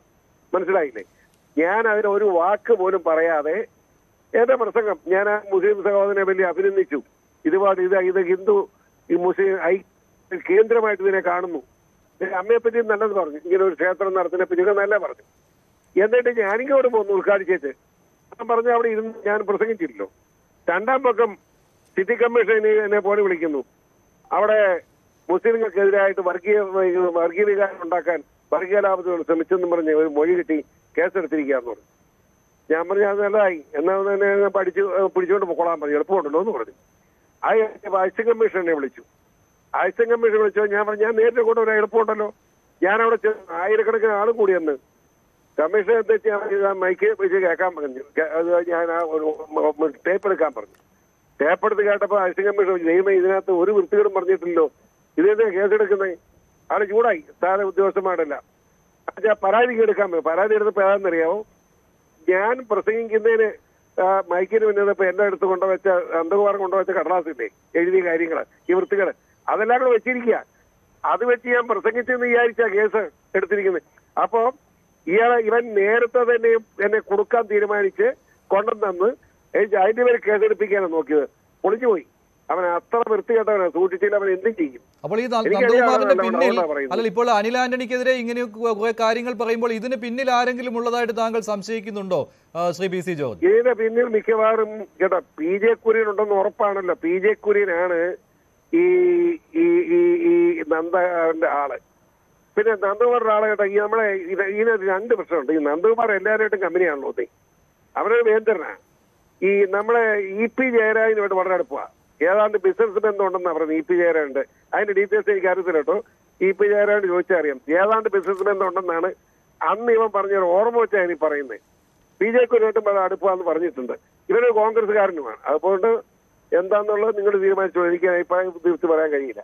പക്ഷേ ഈ പറയുന്ന ഈ 2013 കാലത്ത് എന്തൊക്കെയോ സംഭവിച്ചിട്ടുണ്ട് എന്ന് നമ്മളും സംശയിച്ചു പോകില്ലേ ദല്ലാൽ നന്ദകുമാർ ഇങ്ങനെ പറയുമ്പോൾ? എന്തായാലും AK ആന്റണി ഇക്കാര്യത്തിൽ നിരപരാധിയാണ്, സംശുദ്ധനാണ് എന്നുള്ള കാര്യത്തിൽ താങ്കൾക്ക് തർക്കമില്ലല്ലോ. താങ്കൾ അങ്ങനെ ഒരു ആരോപണം ആന്റണിക്കെതിരെ ഉന്നയിക്കുമോ? ആന്റണി അറിയാതെ നടക്കുമോ അങ്ങനെ ഒരു സംഭവം? ആന്റണിയുടെ മകനെ ആന്റണിയുടെ പേര് പറഞ്ഞ് ജനം മേടിച്ച് ഇയാളെ പേര് പറഞ്ഞ അനുസരിച്ച് കാശ് മേടിച്ച് ആളെ വെച്ചിരുന്നെങ്കിൽ ആന്റണിയും കള്ളനാണ്, അനിലാന്റണിയും കള്ളനാണെന്ന് ഞാൻ പറഞ്ഞേനെ. ഇതില്ലല്ലോ, ഉണ്ടായില്ലല്ലോ. ഇയാളെ പറഞ്ഞ് ഇങ്ങനെ പേര് പറഞ്ഞ് കാശ് കിട്ടി അത് കാശ് കൊടുത്തെങ്കിലും നടന്നില്ല. അപ്പൊ അത് ഇപ്പം പറഞ്ഞ് നടന്നില്ലെന്ന് ഉറപ്പാണല്ലോ. അപ്പൊ പിന്നെ ഒരു കാശ് മേടിക്കേണ്ട കാര്യം. അങ്ങനെ വരുമ്പോൾ അന്ന് പ്രതിരോധ മന്ത്രിയായിരുന്ന ആന്റണി അക്കാര്യത്തിൽ ശുദ്ധനാണ്. പക്ഷേ അനിൽ ആന്റണി സംശയത്തിന്റെ നിഴലിലാണ് നിൽക്കുന്നത്. അതാണ് ഇവിടെ ഈ കോൺഗ്രസ് വക്താവായ വസന്ത് തെങ്ങുംപള്ളി ഇവിടെ സംസാരിച്ചിരുന്നു. അദ്ദേഹവും ഇക്കാര്യം തന്നെയാണ് പറഞ്ഞത്. യാതൊരു സംശയമില്ല അത് കളവാന്നുള്ളത്. എന്താന്ന് ചോദിച്ചാൽ PT തോമസിന്റെ ഭാര്യ എന്ന് പറഞ്ഞാൽ പരിശുദ്ധയായ ഒരു സ്ത്രീയാ. അവര് വളരെ വ്യക്തമായി പറഞ്ഞു ഇതിൽ അനിൽ ആന്റണി നിരപരാധിയാണ്. വെറുതെ ഉണ്ട്. ഞാൻ ചോദിക്കട്ടെ, 11 കൊല്ലമായി ഇവരെ മിണ്ടാതിരുന്നത്. 2013 ഈ 11 കൊല്ലം ഇവരെന്നാ മിണ്ടാതിരുന്നത്? അതിന് മറുപടി ഞാൻ പറയട്ടെ, കേൾക്കട്ടെ, എന്താണെന്ന് അറിയണമല്ലോ. ഇത്ര വലിയ കുഴപ്പമാണെങ്കിൽ ഞാൻ ചോദിച്ചാൽ അനിൽ ആന്റണി നേരത്തെ ഉണ്ടോ ഡൽഹി ഉണ്ടെന്ന് മാത്രമല്ല BJP ദേശീയ ജനറൽ സെക്രട്ടറി അവനെ നോമിനേറ്റ് ചെയ്തല്ലേ. അവനെ നോമിനേറ്റ് ചെയ്തപ്പോൾ അന്നേരം പറയണ്ട ഇവൻ കള്ളനാണ് ഇങ്ങനെ കാണിച്ചത്. പറയാത്ത എന്താ? സ്ഥാനാർത്ഥിയായപ്പോൾ മാത്രം പറയുന്ന കാര്യം എന്താ? അപ്പൊ അവനിവിടെ സ്ഥാനാർത്ഥിത്വ ആരും ഒരാൾ ജയിക്കണം അവന് കൂടെ ഉദ്ദേശമുണ്ട്. ആ ജയിക്കണം അവൻ ആഗ്രഹിക്കുന്ന ആൾക്ക് വേണ്ടിയാണ് ഈ വൃത്തികേട് പറയുന്നത്. അത് ക്ലിയർ അല്ലേ? ശ്രീ വസന്ത് തെങ്ങുംപള്ളി, PC ജോർജിനോട് എന്തെങ്കിലും ചോദിക്കുവാനുണ്ടോ? അദ്ദേഹം പറഞ്ഞ കാര്യത്തിൽ താങ്കൾക്ക് എന്തെങ്കിലും മറുപടി ഉണ്ടോ വസന്ത്? അല്ലല്ല, അദ്ദേഹം തന്നെ പറയുന്നുണ്ടല്ലോ AK ആന്റണിയോ അന്നത്തെ UP ഗവൺമെന്റിനോ യാതൊരു പങ്കുമില്ലെന്ന് ശ്രീ PC തന്നെ പറയാണ്. അത് തന്നെയാണ് എന്റെയും വാദം. പക്ഷേ അനിൽ ആന്റണിയെ PJ കുര്യന്റെ പങ്കുണ്ടെന്ന് അദ്ദേഹം പറയുന്നുണ്ട്. PJ കുര്യനാണ് അതിന് പിന്നിലുള്ള ആളെന്ന്. PJ കുര്യൻ ഇടപെട്ടു എന്ന് അദ്ദേഹം തന്നെ ആക്സെപ്റ്റ് ചെയ്യുന്നുണ്ടല്ലോ. പണം തിരിച്ചു വാങ്ങി കൊടുക്കാൻ അദ്ദേഹം ഇടപെട്ടിട്ടുണ്ട്. അതിനപ്പുറത്തേക്ക് എന്തെങ്കിലും ബന്ധം അദ്ദേഹത്തിനുണ്ടെങ്കിൽ ഈ പറയുന്ന PJ കുര്യനെ ഞാൻ അറിയാം. എന്റെ ബന്ധുവാണ് PJ കുര്യൻ. നിങ്ങൾക്ക് അറിയാമോ? ആ PJ കുര്യൻ കോൺഗ്രസിനകത്ത് നിന്ന് കോൺഗ്രസ് മുഴുവൻ ഉമ്മൻചാണ്ടി ഉൾപ്പെടെ പരിവാക്കാൻ ശ്രമിക്കുന്ന ആരാ? ഇങ്ങനല്ലേ? എല്ലാ കോൺഗ്രസ് നേതാക്കന്മാരെയും മര്യാദരാക്കാനുള്ള മുൻപിൽ നിൽക്കുന്ന ഒരാളാണ് P J Kurian. P J Kurian Congress ആണെന്ന് പറയുകയും ചെയ്യും. പി ജെ കുര്യനെ വലിയ കേസിൽ നിന്ന് രക്ഷിച്ചിട്ടുള്ളവരാണ്, അറിയാമോ? അതൊന്ന് വിളിച്ചു പറയാൻ ഞാനിവിടെ. പി ജെ കുര്യനോട് ചോദ്യം PC-യോടുള്ള ബന്ധം എന്നാന്ന്. ആ പക്ഷേ ഞാൻ ആ ഒരു കേസിൽ നിന്ന് രക്ഷിച്ച് എത്ര റിസ്ക് എടുത്താന്നറിയാമോ? അതിനൊന്നും ഒരു മടിയില്ല. പക്ഷേ ഈ കാര്യത്തിൽ പി ജെ കുര്യൻ മനഃപൂർവ്വം കളവ് പറയാണ്, യാതൊരു സംശയവും വേണ്ട. അല്ല, ഏത് കേസിന്റെ കാര്യമാണ് താങ്കൾ പറയുന്നത്? എന്താ അല്ലെ കേസിൽ നിന്ന് രക്ഷിച്ച കാര്യം? കേട്ടില്ല. അല്ല, കേസിൽ നിന്ന് രക്ഷിച്ച കാര്യം താങ്കൾ പറയുന്നുണ്ടായിരുന്നല്ലോ. ഇപ്പോൾ ഈ ദല്ലാളുമായിട്ടുള്ള പി ജെ കുര്യന്റെ ബന്ധവും ഈ രീതിയിൽ കേസിൽ നിന്ന് രക്ഷപ്പെടുത്തി കൊടുക്കുന്ന രീതിയിലുള്ളതാണ് എന്നൊക്കെയുള്ള ആരോപണങ്ങൾ വരുന്നുണ്ട്. മഴയാണ്. ഞാൻ കാറി യാത്ര ചെയ്യാ, അവിടെ നിന്ന് ഇങ്ങോട്ട് പറയുന്ന ഒന്നും കേൾക്കത്തില്ല. ഭയങ്കര മഴയാണ്. അല്ല, ഈ ദല്ലാളും ഈ പി ജെ കുര്യനെ ഏതെങ്കിലും കേസിൽ നിന്ന് രക്ഷപ്പെടുത്തുന്നതിന് വേണ്ടി സഹായിച്ചിട്ടുണ്ടോ? അങ്ങനെയുള്ള ആരോപണവും ഉയരുന്നുണ്ട്. അല്ല, ഞാൻ ഈ പി ജെ കുര്യൻ എന്താ ദല്ലാളുമായിട്ട് ബന്ധമുണ്ടോ എന്ന് വെച്ചാൽ ഡീറ്റെയിൽസ് എനിക്കറിയത്തില്ല. ഏതായാലും പി ജെ കുര്യൻ അതിനകത്തൊരു കക്ഷിയായി വന്നപ്പോ അത് പി ജെ കുര്യൻ ദല്ലാളുമായിട്ട് ബന്ധമുണ്ടല്ലോ. അത് എല്ലാവരും ക്ലിയർ അല്ലേ? ദല്ലാൾ പറയുന്നത് പി ജെ കുര്യനെ സംബന്ധിച്ച് പി ജെ കുര്യനെ കൂടെ കാശ് മേടിച്ചെന്ന് പറയുക, പി ജെ കുര്യൻ എന്നാന്ന് കാര്യം അറിയാതെ കാശ് കൊടുത്തെന്ന് പറയാം. ഇത് കച്ചവടമല്ലേ? ഇത് ഒരു ചക്രത്തിൽ പോരാട്ടം എന്നുള്ള കാര്യം. ഇവിടെ വസന്ത് ഒരു കാര്യം കൂടി പറഞ്ഞിരുന്നു, ശ്രീ PC ജോർജ് വസന്ത് ഒരു കാര്യം കൂടി പറഞ്ഞിരുന്നു. ഈ അനിൽ ആന്റണി വരുന്നത് ഇഷ്ടപ്പെടാത്ത BJP-യുടെ നേതാക്കൾ തന്നെ ഇങ്ങനെ ഒരു പ്ലോട്ട് ഉണ്ടാക്കിയതാവാമെന്ന്. BJP-യുടെ നേതാക്കന്മാരൊന്നും ഉണ്ടാക്കുക, ആ BJP-യുടെ നേതാക്കന്മാർക്ക് അതിന്റെ ആവശ്യമില്ല. ഞാൻ BJP-യുടെ ഏറ്റവും ഉത്തരവാദിത്തപ്പെട്ട ഒരു പ്രവർത്തകനാണ്. ഞാൻ BJP-യുടെ ഏറ്റവും ഉത്തരവാദിത്തപ്പെട്ട പ്രവർത്തകനാണെങ്കിൽ നമ്മുടെ ഇപ്പോഴും റാന്നിയിൽ പബ്ലിക് മീറ്റിംഗ് അതുപോലെ തന്നെ ബുക്കോട് രണ്ടിടത്ത് പബ്ലിക് മീറ്റിംഗ് പ്രസംഗിച്ചിട്ട് വരിക അന്നിക്ക് വേണ്ടിയിട്ട്. എനിക്കെന്നെ കള്ളം പറഞ്ഞിട്ട് കാര്യം? ഞാൻ ഇനി 15-ാം തീയതി പോലെ കംപ്ലീറ്റ് ചെയ്യാൻ മലബാർ പോവാണ്. സുരേന്ദ്രൻ അങ്ങോട്ടാ പോകുന്നത്, തീർച്ചയായിട്ടും പോകും. അപ്പൊ എല്ലാ സ്ഥലത്തും പോകും. പരിചയമുണ്ടോ ശ്രീ PC? അനിൽ ആന്റണിയെ പത്തനംതിട്ടയിലെ ജനങ്ങൾക്ക് പരിചയമുണ്ടോ? പരിചയപ്പെടുത്തി കൊടുക്കണമെന്നാണ് അങ്ങ് തന്നെ പറഞ്ഞത്. ആര് പറഞ്ഞാലും അനിൽ ആന്റണി വളരെ ശക്തനായാണ്. മാത്രമല്ല എഴുതിയോട് News 18 PC പറയുന്ന അനിൽ ആന്റണി MP ആവും. MP ആവുമെന്ന് മാത്രമല്ല വലിയ ഭൂരിപക്ഷത്തിൽ ജയിച്ചു കഴിഞ്ഞിരിക്കുന്നു. ശരി ശരി ശരി ശരി നന്ദി ശ്രീ PC ജോർജ്. ശ്രീ ആനന്ദ് കൊച്ചുകൂടി, ഇതൊരു വലിയ വിഷയമായിട്ട് പത്തനംതിട്ടയിൽ ഈ തെരഞ്ഞെടുപ്പ് രാഷ്ട്രീയത്തിൽ പ്രതിഫലിക്കുമെന്ന് താങ്കൾക്ക് തോന്നുന്നുണ്ടോ? എന്തായാലും ഇങ്ങനെ ഒരു ആരോപണം വന്നത് ഈ പത്തനംതിട്ടയെ ഇളക്കി മറിക്കുന്നതിന് വേണ്ടിയാണ് എന്നുള്ള കാര്യത്തിൽ സംശയമില്ലല്ലോ.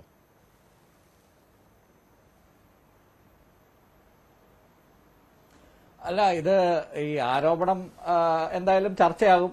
പക്ഷേ എനിക്ക് തോന്നുന്നത് അദ്ദേഹത്തിന്റെ അനിൽ ആന്റണിയുടെ ഇന്നലെ അദ്ദേഹം നടത്തിയ അദ്ദേഹത്തിന്റെ പിതാവിനെ കുറിച്ചുള്ള ചില വ്യക്തിപരമായ പരാമർശങ്ങളായിരിക്കും കൂടുതൽ ചർച്ചയാകുക എന്ന് തോന്നുന്നു.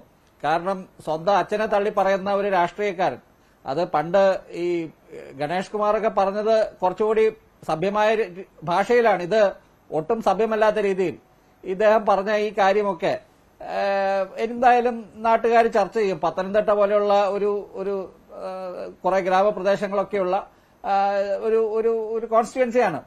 കാഞ്ഞിരപ്പള്ളിയിലും പൂഞ്ഞാറിലും ഒക്കെ എനിക്ക് നല്ല പരിചയമുള്ള സ്ഥലങ്ങളാണ്.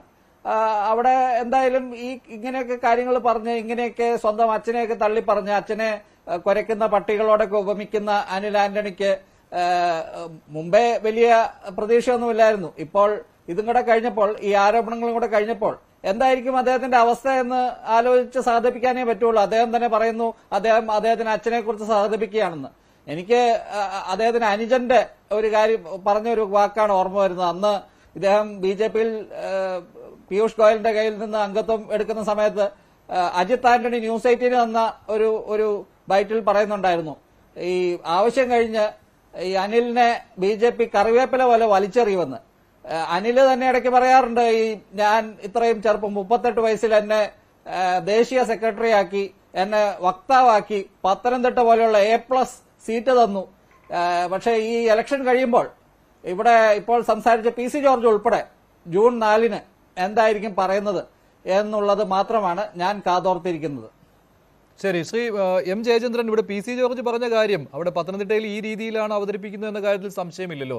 ഇതിൽ LDF-നും ഇക്കാര്യത്തിൽ പങ്കാളിത്തമുണ്ട് എന്ന് പറയുവാൻ BJP ഉയർത്തുന്ന വാദങ്ങൾ, BJP മുഴുവനാണെന്ന് ഞാൻ പറയുന്നില്ല, ഇപ്പോൾ PC ജോർജ് പറഞ്ഞ കാര്യം കൊണ്ടാണ്.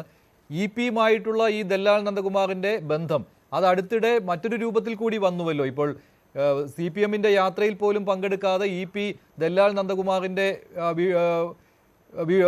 ഒരു ചടങ്ങിൽ പങ്കെടുക്കുക, ഇത്തരത്തിലുള്ള കാര്യങ്ങളൊക്കെ സംഭവിച്ചതാണ്. അപ്പോൾ CPM-ഉമായിട്ടാണ് കൂടുതൽ ബന്ധം, അടുത്ത ബന്ധം സൂക്ഷിക്കുന്നത് ദല്ലാൽ നന്ദകുമാർ. അതുപോലെ തന്നെ മറ്റൊരു കാര്യം കൂടി ഇവിടെ പറയുകയുണ്ടായി, ഈ BJP അധികാരത്തിൽ വന്നതിന് ശേഷം ഈ ദല്ലാൽ നന്ദകുമാറിന്റെ വിക്രിയകൾ അങ്ങനെ നടക്കുന്നില്ല എന്ന്. ഇതിനുള്ള മറുപടി, രണ്ടിനുള്ള മറുപടി.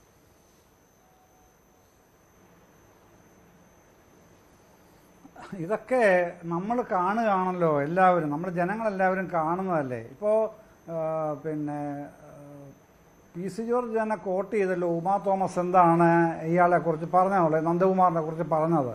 അയാൾ കോൺഗ്രസ്സുകാരനാണ് എന്നുള്ളത് പിന്നെ അക്നോളജ് ചെയ്യുന്നത് ഉമാ തോമസ് MLA ആണ്, PT-യുടെ ഭാര്യയാണ്. അതിൽ കൂടുതൽ സാക്ഷ്യമൊന്നും വേറെ വേണ്ടല്ലോ ഇയാളുടെ ക്രെഡൻഷ്യലിനെ കുറിച്ച്. ആവശ്യമുണ്ടെന്ന് എനിക്ക് തോന്നുന്നില്ല. പിന്നെ ഷാബു പ്രസാദ് പറഞ്ഞിട്ട് പോയത് ഈ NDA-യുടെ കാലത്ത്, മോദിയുടെ ഭരണകാലത്ത് പിന്നെ ഇദ്ദേഹത്തിന് ദല്ലാൽ നന്ദകുമാറിന് ഒരു പിടിയില്ല, ഗ്രിപ്പൊന്നുമില്ല എന്ന് പറഞ്ഞാൽ സംശുദ്ധ ഭരണമാണല്ലോ അവിടെ നടക്കുന്നത്. അതുകൊണ്ടാണല്ലോ അദാനി പോർട്സിൻ്റെ എന്താണ് ഇപ്പോൾ കഴിഞ്ഞ വർഷം ആദ്യം 2023 ആദ്യം പിന്നെ നന്ദകുമാർ സ്വയം പരിചയപ്പെടുത്തിക്കൊണ്ട് ഒരു പോസ്റ്റോ വീഡിയോ മറ്റോ ഇട്ടിരുന്നത് ഞാനിപ്പോഴും ഓർക്കുന്നു. ഞാനിപ്പോൾ ചെയ്യുന്ന പണി ഇത് അദാനി പോർട്സിൻ്റെ എന്തോ ഒരു PROയോ ആ ലെവലിലുള്ളൊരു പണിയാണ് ചെയ്യുന്നത് എന്ന് പറഞ്ഞുകൊണ്ടാണ് അത് തുടങ്ങുന്നത് തന്നെ. അപ്പോൾ ആരാണ് അദാനി, എന്താണ് അദാനിയും മോദിയുമായിട്ടുള്ള ബന്ധം, ഇതൊക്കെ ഷാബു പ്രസാദിനോ അല്ലെങ്കിൽ മറ്റ് BJP-കാർക്കോ പറഞ്ഞു കൊടുത്ത് പഠിപ്പിക്കേണ്ട കാര്യമുണ്ടോ കേരളത്തിലോ ഇന്ത്യയിലോ? ഇല്ലല്ലോ. അപ്പോൾ എന്താണ് ചെയ്തുകൊണ്ടിരിക്കുന്നത്? മുൻപ് പലർക്ക് വേണ്ടിയും ചെയ്തിരുന്നു, ഇപ്പോൾ അതിൻ്റെ ആവശ്യമില്ല. ഒരു പിന്നെ ശതകോടീശ്വരന് വേണ്ടി മാത്രം ചെയ്താൽ മതിയാകും. അതാകും നന്ദകുമാറിൻ്റെ ഈ വർക്കിൻ്റെ കുറച്ചുകൂടെ എളുപ്പത്തിലുള്ള വഴി അതായിരിക്കാം. അതിപ്പോൾ ആർക്കാണ് നിശ്ചയിക്കാൻ കഴിയുക? അങ്ങനെ ചെയ്യരുത് എന്ന് പറയാൻ നമുക്കെന്തെങ്കിലും അധികാരമുണ്ടോ? ഒന്നുമില്ല. കാരണം ഇന്റർമീഡിയറി എന്നുള്ള നിലയിലാണല്ലോ ദല്ലാൽ നന്ദകുമാറിന്റെ പ്രവർത്തനങ്ങളെല്ലാം അദ്ദേഹം പിന്നെ ചിട്ടപ്പെടുത്തിയിട്ടുള്ള.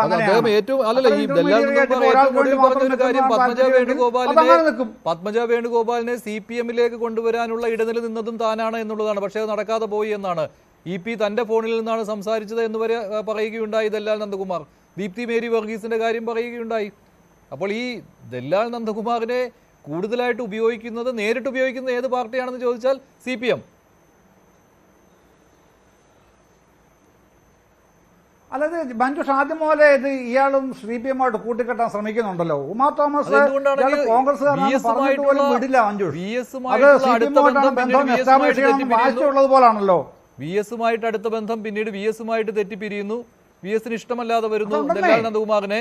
ഞാനതാണ് പറഞ്ഞത്, ഇത്തരക്കാർക്ക് EP-യുമായിട്ട് അടുത്ത ബന്ധം ഈ കോൺഗ്രസ്സുകാരെ പാർട്ടിയിലേക്ക് കൊണ്ടുവരുവാനുള്ള ഇടനില നിൽക്കുന്നതായി സ്വയം സമ്മതിക്കുന്നു.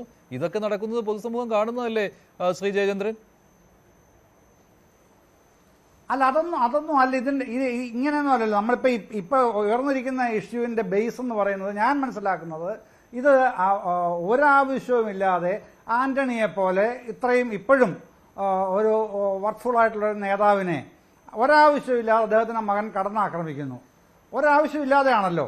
അപ്പോൾ കടന്നാക്രമിക്കുമ്പോൾ സ്വാഭാവികമായും അതിൻ്റെ ഒരു പ്രതികരണം ഉണ്ടാവും എന്ന് അറിയാത്ത ആളൊന്നുമല്ല ഈ പറയുന്ന ഹാർവാർഡ് ഫെയിം ആയിട്ടുള്ള പിന്നെ അനിൽ ആന്റണി അല്ലല്ലോ. എന്തിനാണ് അങ്ങനെ പറഞ്ഞത്? നമുക്ക് എല്ലാവരും അരിയാഹാരം കഴിച്ച് തന്നെയാണല്ലോ ജീവിക്കുന്നത്. പെട്ടെന്ന് മനസ്സിലാക്കാൻ കഴിയുന്ന ഒരു കാര്യം ഞാൻ പറയാം. അത് ഒരു അജണ്ട സെറ്റ് ചെയ്യണം. BJP-ക്ക് കേരളത്തിൽ ഇപ്പോൾ അജണ്ട ഇല്ലെന്ന്. ഇതാണ് പ്രശ്നം. കോൺഗ്രസിന്റെ അജണ്ട സെറ്റ് ചെയ്യാൻ കഴിഞ്ഞിട്ടുണ്ട്, CPM-ന് അവരുടേതായ അജണ്ട സെറ്റ് ചെയ്യാൻ കഴിഞ്ഞിട്ടുണ്ട്. പക്ഷേ BJP-ക്ക് അജണ്ടയുണ്ടോ? എൻ്റെ ഗ്യാരണ്ടി, മോദിയുടെ ഗ്യാരണ്ടി, ഇത് കേരളത്തിൽ ചിലവാവില്ലാതെ മനസ്സിലായപ്പോഴാണ് മറ്റേ ഇത് വരുന്നത്. ഏത് കേരള സ്റ്റോറി രണ്ടാമത് വരുന്നത്. അത് കഴിഞ്ഞപ്പോഴാണ് ഇന്നത്തെ പുതിയ എപ്പിസോഡ് വരുന്നത്. ഇതൊക്കെ അജണ്ട സെറ്റ് ചെയ്യാനുള്ള ശ്രമങ്ങൾ തന്നെയാണ് മഞ്ജുഷേ. ഇതൊക്കെ എല്ലാവർക്കും മനസ്സിലാവും. പക്ഷെ അതൊന്നും പത്തനംതിട്ട ചിലവാവില്ല ദൗർഭാഗ്യവശാൽ. ഇതാണ് പ്രശ്നം. അപ്പോൾ അത് ആന്റണിയെ പറഞ്ഞു കഴിയുമ്പോൾ സ്വാഭാവികമായിട്ടും ആൾക്കാർ ഇളകും. അങ്ങനെ ഇളകുമ്പോൾ എന്തെങ്കിലും പറയണം. അപ്പോഴാണ് മേലുകാവ് 12 കോടി എവിടെ? അത് വെല്ലുവിളിച്ചല്ലോ പിന്നെ ആന്റണി. തെളിയിക്കൂ, ഞാൻ നിങ്ങളുടെയിലല്ലേ കേന്ദ്രത്തിലെ സർക്കാരിൻ്റെ കയ്യിലെ മുഴുവൻ അവിടുത്തെ സന്നാഹങ്ങൾ, ഇവിടുത്തെ സർക്കാരിൻ്റെ കയ്യിലെ ഇവിടുത്തെ മുഴുവൻ സന്നാഹങ്ങൾ, ആയിക്കോട്ടെ തെളിയിക്കൂ എന്ന് ആന്റണിയും വെല്ലുവിളിച്ചല്ലോ. എന്നിട്ട് അതിന് മറുപടി ഇല്ല. ഞാൻ 2-3 ദിവസം വരാം എന്നാണ് പറയുന്നത് അനിൽ ആന്റണി. ഇപ്പോൾ ഇതൊക്കെ മനസ്സിലാവും. അജണ്ട സെറ്റ് ചെയ്യാനുള്ള വൃഥാശ്രമം, ശരി, ശരി, പാഴ്വേല, ഞാൻ പോയിന്റ് ആ ഡിബേറ്റ് അവസാനിപ്പിക്കുകയാണ്. പാഴ്വേലയാണ് നന്ദി ഇന്ന് ശ്രീ എം മുഴുവനും ജയചന്ദ്രൻ, കണ്ടത്. ശ്രീ ആനന്ദ് കൊച്ചുകുടി, ശ്രീ അതിനല്ലാതെ വസന്ത് വേറെ ഒന്നുമില്ല. Thengumpally, Shri PC George, Shri Shabu Prasad point ഡിബേറ്റിൽ പങ്കെടുത്തതിന്. ഇന്നത്തെ പോയിന്റ് ഡിബേറ്റിലെ ചോദ്യം ഇതായിരുന്നു: അനിൽ ആന്റണിക്കെതിരായ കോഴ ആരോപണം വിശ്വസനീയമോ? അതേ എന്ന് 49% പ്രേക്ഷകർ, അല്ല എന്ന് 47%, നിഷ്പക്ഷം 4%. പോയിന്റ് ഡിബേറ്റ് അവസാനിക്കുന്നു. നന്ദി.